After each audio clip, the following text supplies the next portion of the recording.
Elon Musk tem buscado espaço além dos foguetes e carros elétricos. O bilionário vem testando a influência política dele nos Estados Unidos e voltou ao centro do debate nas últimas semanas. Dessa vez com um passo além, a criação de um partido próprio. Ele usou o X para anunciar esse novo passo da ambição política. E até já deu nome para o partido: America Party. Em tradução simples, o Partido da América. A decisão veio depois de uma enquete publicada pelo próprio Musk, perguntando se os americanos queriam independência do sistema bipartidário. A resposta foi clara, também segundo Musk. O número de pessoas que apoiaram a criação do partido foi 2 vezes maior do que o número de pessoas que rejeitaram. Musk justificou a aventura política, dizendo que o sistema atual estadunidense não é uma democracia, mas um partido único camuflado que só serve ao desperdício e à corrupção. Mas, do outro lado, o Donald Trump, como era de se esperar, não deixou passar. Afinal, ele também tem uma rede social própria. No Truth Social, ele disse que ficou triste de ver o Elon Musk sair dos trilhos e se transformar num desastre. Assim, a disputa entre os dois homens mais influentes dos Estados Unidos ganhou um novo capítulo. Nesse episódio, a gente descobre como o America Party pode interferir no cenário político estadunidense. Quinta-feira, 10 de julho de 2025.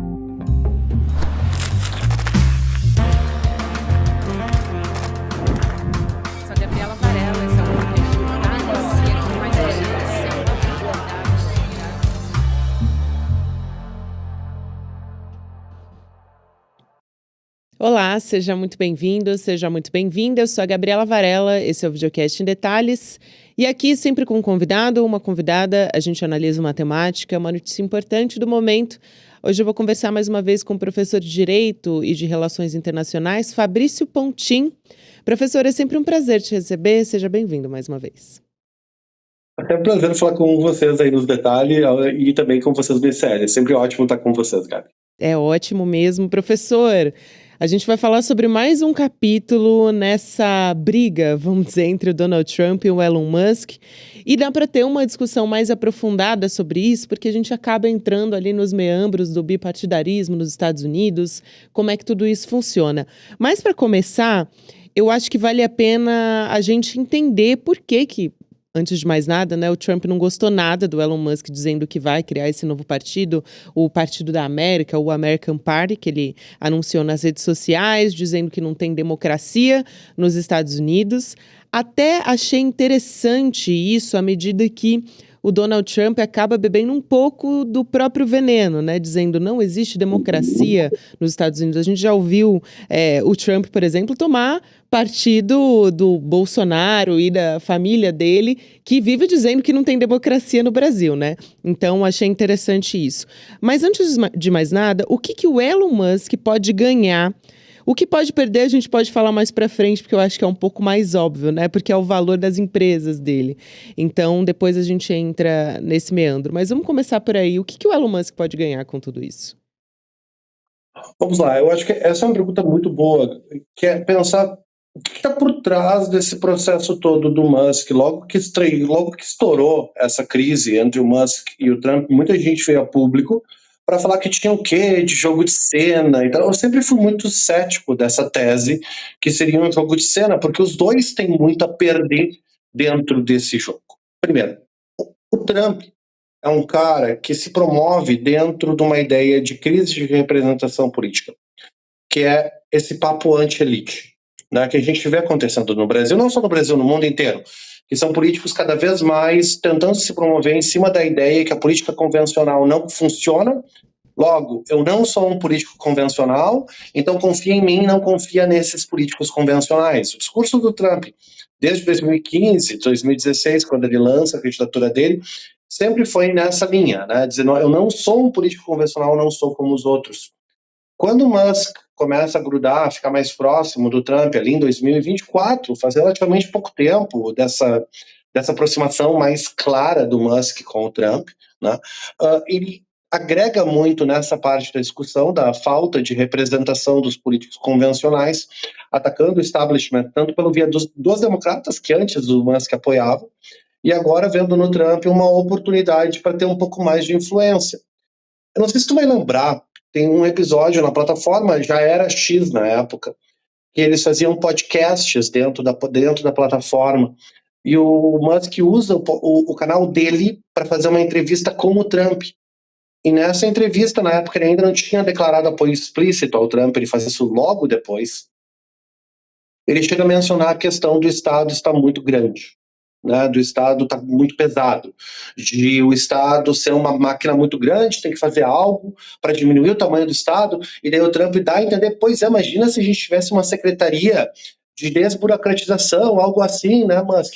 Um cara como você liderando, e daí o Musk faz, pô, seria minha honra. E depois, surpresa, surpresa, é justamente nesse papel que o Musk vai entrar dentro do governo. Só que é uma coisa sempre muito ambígua, porque se por um lado tem uma questão de acabar com agências, né?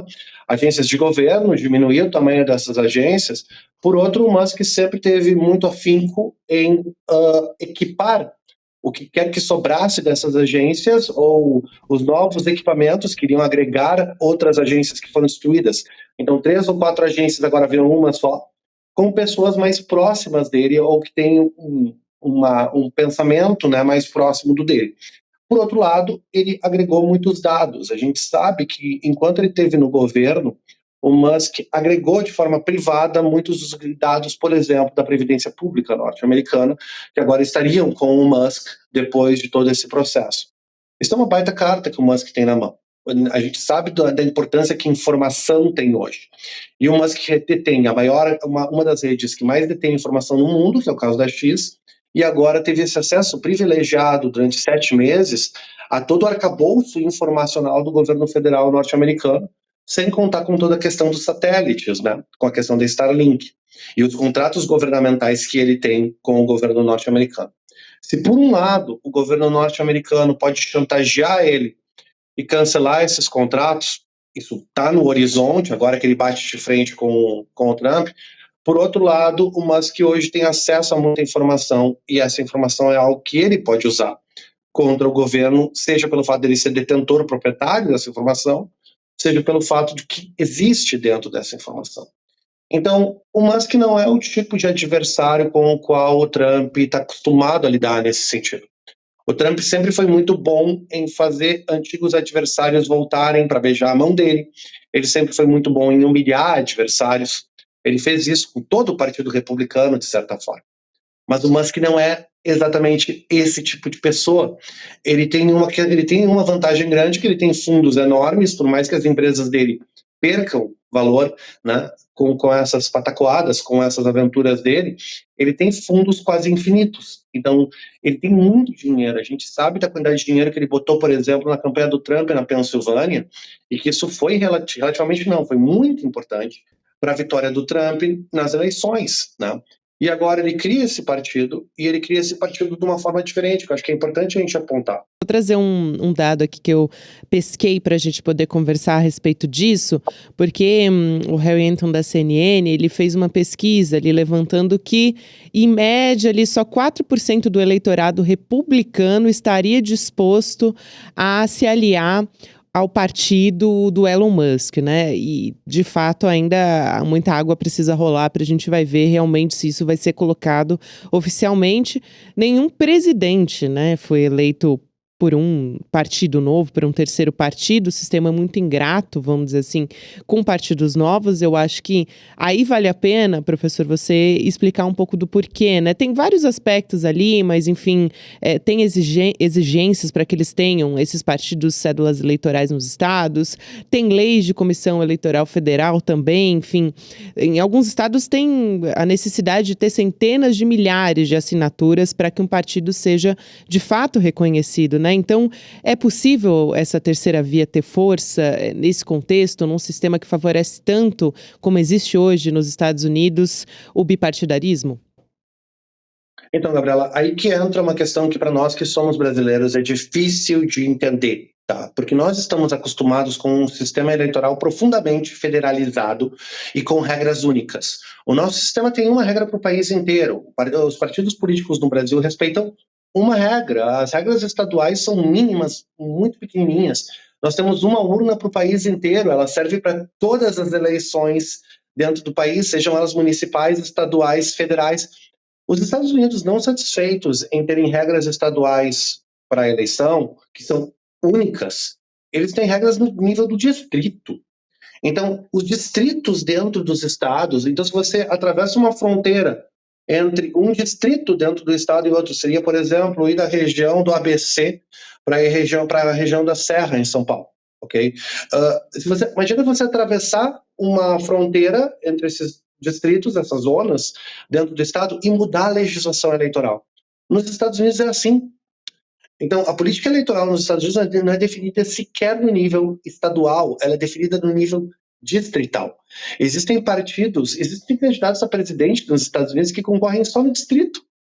Tem distrito que tem uma regra de urna e tu atravessa a fronteira do distrito, é outra regra de urna. Tem distrito que é urna eletrônica, tem distrito que é alavanca, tem distrito que é papel. Então, a questão do registro eleitoral nos Estados Unidos é extremamente técnica e regional. Isso atrapalha muito a ideia de partidos, de multipartidarismo no nível federal, competitivo no nível federal, porque esse registro é muito caro para os partidos e muito demorado, e tem muito entrave.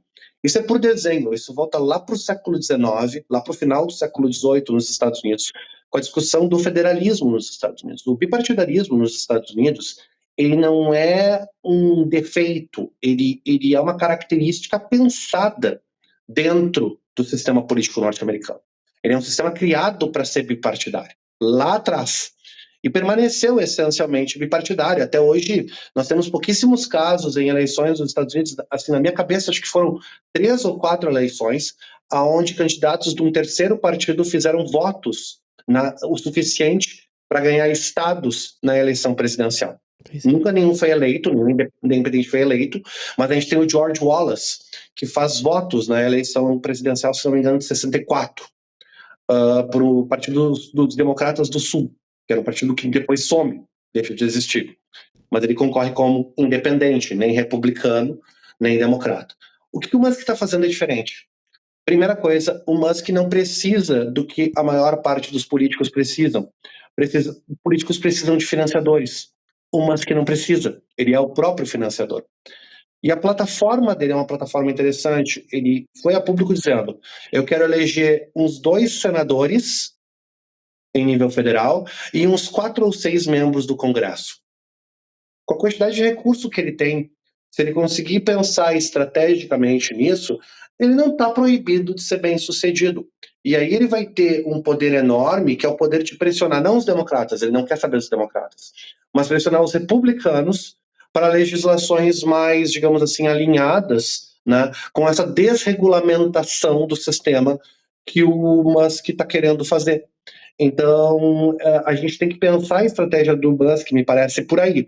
Ele não conseguiu fazer esse esforço de, abre aspas, desregulamentação como ele queria de dentro do governo republicano, porque no embate entre populistas, né, os populistas ali da turma do Stephen Bannon e a turma do Musk, que era a turma da desregulamentação, os populistas venceram, certo? Internamente dentro do governo Trump. O Musk sai e agora ele vai querer fazer um partido mais focado para essa política de desregulamentação. Se o enfoque dele for pegar distritos chaves nos Estados Unidos, aonde essa conversa antipolítica, pró-desregulamentação, de crise de representação, tem agregação, ele não está proibido de ser bem sucedido. Ele pode ser bem sucedido. Só que ele vai ter que brigar com uma máquina enorme e extremamente complexa, que é isso que eu estava tentando te colocar antes, que é a máquina do distritamento na política norte-americana. Porque essa questão do distritamento, ela praticamente força o bipartidarismo. E mais uma vez, isso não é um defeito, isso é feito por desenho. O desenho do sistema americano é feito lá no século XVIII para o século XIX, para ser assim. O bipartidarismo é intencional nos Estados Unidos. Acho que isso é muito importante que o pessoal entenda, que o bipartidarismo foi pensado lá em 1796, quando se estava idealizando os Estados Unidos, a ideia da democracia norte-americana, para ser uma democracia bipartidária. Então, isso é uma característica do sistema, sempre foi. É muito bom isso, professor, que você traz, e aí eu quero acrescentar que até agora o partido ele não foi formalmente registrado, pelo menos ao que a gente tem notícia aqui pela imprensa dos Estados Unidos, né, de que as autoridades eleitorais dos Estados Unidos ainda não confirmaram oficialmente essa formação desse partido. E o Musk também não deu detalhes ainda sobre quem vai estar na liderança, né? Imagino que seja algo que ele pensou, claro, para colocá-lo, ele, né, para alçá-lo nos holofotes, mas qual que vai ser a ideologia desse partido, a gente consegue ter uma pista muito forte, né, já que fica meio na cara, nos últimos tempos ele teve muito ligado à ala mais radical, enfim, poderiam ser pessoas do movimento MAGA, então, claro, a extrema-direita que eu estou falando aqui, mas o Musk participou de um evento de campanha do partido de extrema-direita, a Alternativa para a Alemanha, né, que tinha Alice Weidel como candidata a primeira-ministra, também, nesse meio tempo, no X, a gente sabe quais foram as contas que tiveram mais destaque, que perfis, contas neonazistas foram reativadas, recuperadas também nas redes sociais. Então, acho que para além de se de fato teria força para uma eleição, né, para chegar ao final eleito, eu acho que seria muito mais do que isso, né, mas também o quanto que ele pode movimentar na extrema-direita, não só nos Estados Unidos, mas no mundo também. E também aproveitando, professor, eu te pergunto se de alguma maneira isso pode afetar o jogo também das midterms que já estão chegando. A ideia dele é afetar, tá? Então, ele quer agitar as midterms. É claro, me parece muito claro que é essa a intenção dele. Ele quer afetar, vamos chamar aqui para o pessoal que está nos ouvindo, né? São as eleições para o Congresso. Os Estados Unidos têm duas eleições para o Congresso Federal, para quem está nos assistindo, tá? Uma junto com a presidencial, que elege 60% do Congresso, e 40% é eleita nessa outra eleição congressional que nós chamamos de meio de mandato. Essa eleição geralmente é interpretada de duas formas, tá? Ela é interpretada como um referendo popular à administração. Se o partido que está no poder vai muito mal nas eleições de meio de mandato, a gente geralmente pensa que, estão mandando um recado que daqui a 2 anos vai ser uma eleição complicada para quem está na situação. Se o partido vai bem, é verdadeiro também isso? Não, o público está dizendo que está tudo indo bem. O que o Trump está querendo dizer? Perdão, o que o Musk está querendo? O Musk está querendo agitar isso, provavelmente para forçar os republicanos a brigarem dentro de distritos que normalmente eles não teriam que gastar para brigar. Então, normalmente, porque vamos cair na real, um distrito onde o Musk vai brigar com um candidato trumpista não é um distrito onde os democratas estariam disputando naturalmente. Não é. Esse distrito não existe, tá? Então, onde é que o Musk vai ter mais apelo? Em locais onde os republicanos não imaginavam que iam ter que gastar dinheiro. Mais uma vez, isso dá para o Musk um certo fogo na agulha. E tu falou a questão do registro. Mais uma vez, para nós que somos brasileiros, isso é muito contraintuitivo, porque a gente pensa, poxa, mas vai ter que registrar o partido no Tribunal Superior Eleitoral, vai ter que passar por um monte de burocracia para fazer isso. Se fosse uma eleição nacional, pessoal. Como não é uma eleição nacional, vai ter distrito que o Musk vai poder mandar um candidato se registrar como sem partido, ele consegue fazer isso. Quando o cara começa a campanha, o Musk injeta dinheiro. Ah, mas não é o partido que tem o nome do partido dele. Dentro de como os Estados Unidos se comporta, não tem necessariamente a mesma formalidade que nós esperamos no contexto brasileiro, né? E eu acho que o Musk vai acabar usando essa característica mais caótica do sistema americano em favor dele. O que não significa que a eleição seria fácil para ele, mas ele consegue perturbar, ele consegue fazer os republicanos terem que disputar e gastar recurso em contextos onde eles não esperariam ter que gastar. E está tão parelho o Congresso norte-americano hoje que a presença de 3 ou 2 que sejam legisladores independentes dentro do Congresso hoje coloca uma pressão enorme dentro do Partido Republicano na execução de política pública. Então, o Trump, na verdade, o que o Musk está fazendo aqui é que ele está colocando pressão pro Trump de uma forma que o Trump ainda não tinha sofrido esse tipo de pressão. E eu acho que isso vem do fato dele não ser um cara que está dentro da mesma lógica que normalmente o Trump consegue se beneficiar, em termos de que geralmente os políticos acabam precisando do Trump, né? O que o Musk está tentando mostrar é, no nível que eu quero fazer política, eu não preciso aderir totalmente ao Trump. Ele está tentando fazer por fora. Porque se a ambição dele fosse eleger alguém em nível federal para disputar com o Trump como presidente, eu seria o primeiro a te dizer, Gabi, não tem como, Gabriel. Não tem como, isso não vai acontecer. Mas como a disciplina dele é no nível congressional, do Congresso, olha, não está proibido de dar certo. Não estou dizendo que vai ser fácil, mas não está proibido de dar certo essa estratégia dele. E aí, professor, em termos assim de agitação da extrema-direita ao redor do mundo e nos Estados Unidos, qual é, o poder político que isso tem, né? Isso impulsiona de alguma maneira também? Dá para a gente inferir isso? Bom, vamos lá. A gente parte do princípio que boa parte do que mobiliza hoje a política, a lógica da militância global mudou muito, né? A lógica da militância da minha geração é uma lógica que, tanto que a gente vê muitos políticos convencionais tendo uma dificuldade enorme de se adaptar a essa nova lógica de militância e dos ecossistemas de informação, né? Que passa pelas redes sociais, por exemplo. O Musk é dono de uma das maiores redes de informação do mundo. Ele tem um microfone enorme. E hoje, Exato. a plataforma X é fundamentalmente, como tu falou agora há pouco, uma plataforma que mobiliza os interesses e prioriza os interesses do Musk. Fora isso, ele é dono de uma das maiores redes de satélites do planeta, se não a maior, acho que a maior, a Starlink. Então, a forma como ele consegue mobilizar a informação e mobilizar a influência e mobilizar o setor energético, ela é muito peculiar, né? A gente tem que acompanhar isso. Até agora, tá? Me parece estar em aberto quão influente ele consegue ser materialmente. Ou seja, no frigir dos ovos, se ele decide eleições. Mas eu acho que ele tem muito poder para perturbar eleições. E se a gente olha para as manifestações do Musk com relação à regulamentação de mídia no Brasil, por exemplo, né, ou na União Europeia, a gente vê essa tentativa de perturbação.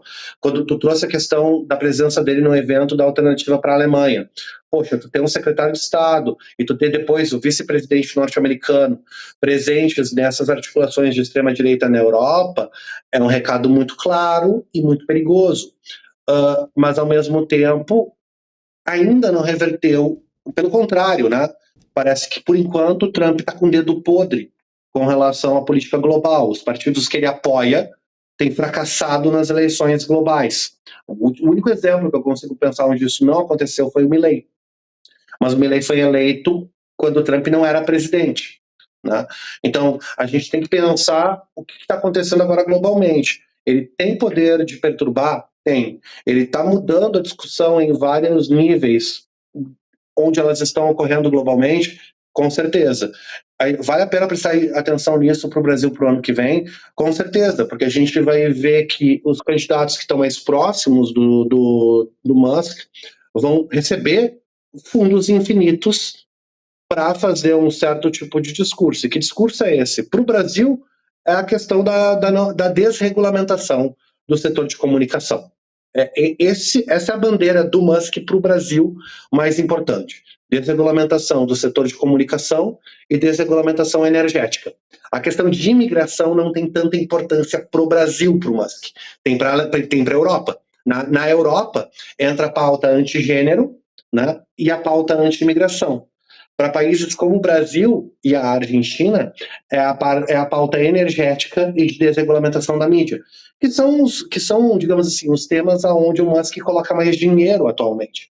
Então a gente vai ver candidatos que têm essas pautas, no caso brasileiro, né, desregulamentação energética e desregulamentação do setor de mídia, recebendo bastante apoio, né, por parte do Musk. Eu acho que ele tem bala na agulha para conseguir impactar decisivamente vários aspectos da nossa eleição.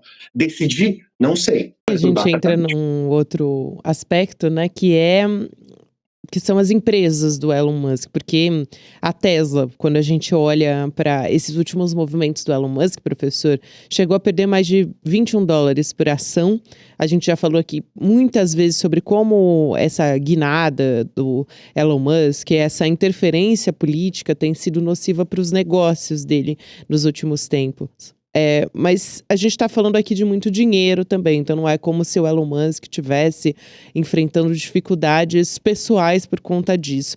Mas como é que está a imagem do Elon Musk perante o mercado, se a gente for levar em consideração todos esses movimentos políticos, desde que ele assumiu o Dodge ali como funcionário especial, também já deixou essa função, mas já demonstrou vontade de criar um partido político, então tudo isso acaba movimentando bastante, acho que negativamente, aqui a gente está falando, as empresas do Elon Musk. Então, a gente sabe que afetou o valor da bolsa, da avaliação de várias das empresas dele, essas aventuras e esse comportamento caótico do Musk. Caótico, Inclusive, exato. quando o Trump planta, o caótico é uma palavra bastante, digamos assim, generosa, né? Quando o Trump planta aquela questão do uso de entorpecentes ilegais por parte do Musk, né? Aquilo também é para provocar isso. E é muito importante, de novo, pessoal, ninguém afirmou categoricamente que o Musk estava fazendo uso de substâncias ilegais, mas eles obrigaram o Musk a responder. Isso é suficiente para plantar dúvida no investidor, né? Então, isso afetou. O Musk perdeu muito dinheiro nessa brincadeira, certo? Algum desse capital já foi recuperado nesse joguinho de morde a sopra que o Musk faz e o Trump fez durante esse último mês. Agora a gente tem que ver como essa tentativa dele de se colocar como herói da desregulamentação vai ser encarada pelos investidores. Se isso vai ser visto como algo que está tirando o enfoque dele do setor espacial e energético, ou se vai ser visto como uma oportunidade de negócios, né? Que é aquela coisa, não é muito ruim você ter alguém dentro do governo ou dentro do Congresso com poder para passar para frente as pautas que você acha importante. Então, se verem que o Musk tem poder para fazer isso, talvez toda essa aventura aí dele dentro do governo possa compensar. Mas o contrário é verdadeiro, ele está apostando muito alto, tá? Aqui a gente tem que sempre fazer aquela pergunta: o comprometimento do Musk, do ponto de vista ideológico, é honesto ou ele está querendo usar isso para ganhar dinheiro, né? Me parece que a gente tem que encarar isso de forma bastante ambígua, né? Porque ele perdeu muito dinheiro se envolvendo na política, mas ao mesmo tempo ele está ganhando oportunidades com relação a esses contratos. Então, hoje o Musk mobiliza uma quantidade de informação que há 2 anos atrás seria impensável para ele. Como é que ele conseguiu isso? Se envolvendo no governo federal. Professor, quero muito agradecer a sua presença aqui, é sempre um prazer te receber. Até uma próxima. Muito obrigado, Gabriel. Até mais. E a gente vai falar mais uma vez aqui da nossa campanha que foi lançada no ICL e que tem um abaixo-assinado importantíssimo para a gente enfrentar as isenções tributárias do 1% mais rico no Brasil. Então, você que ainda não assinou, você pode assinar o 99%.com.br. O 99%, você sabe, é a gente, somos nós, trabalhadores e trabalhadoras, e não os ricos que estão ali com muitas regalias, né? E também tem o dobro da riqueza de todos os outros 99% somados. Então, você que ainda não entrou, ou que você que está me ouvindo só por áudio, não em vídeo, o 99 você escreve em numeral e o porcento por extenso. Então você entra lá no site 99%.com.br, deixa a sua assinatura, você pode compartilhar, participar, também tem como você criar o seu avatar dentro do site para você entrar nessa campanha, de fato, se engajar e se juntar com a gente nessa. Então a gente vai encaminhar esse manifesto para o presidente da República, ele está cada dia mais forte, cada vez mais gente está